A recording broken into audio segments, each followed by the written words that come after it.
Welcome! Today, we'll explore how to use two Telegram apps under Android. Let's dive in. First, download Telegram from the Google Play Store. Look for the blue icon with a paper plane. Next, install the official Telegram app. Open it and complete the setup using your phone number. Now, let's install Telegram X for a second account. This app is also available on the Play Store. Open Telegram X and register again using a different phone number, or use a VPN to bypass any limitations. With both apps set up, you can easily switch between accounts. Enjoy seamless messaging. Tip: customize each Telegram app with different themes for easy identification. Make the most of Telegram features like channels, groups, and bots in both accounts.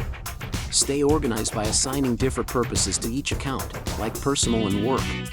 Remember to regularly update both apps to get the latest features and security improvements. Enjoy the freedom of communicating on two accounts. It's effortless and efficient. Thank you for watching. Like and subscribe for more helpful tips. See you next time.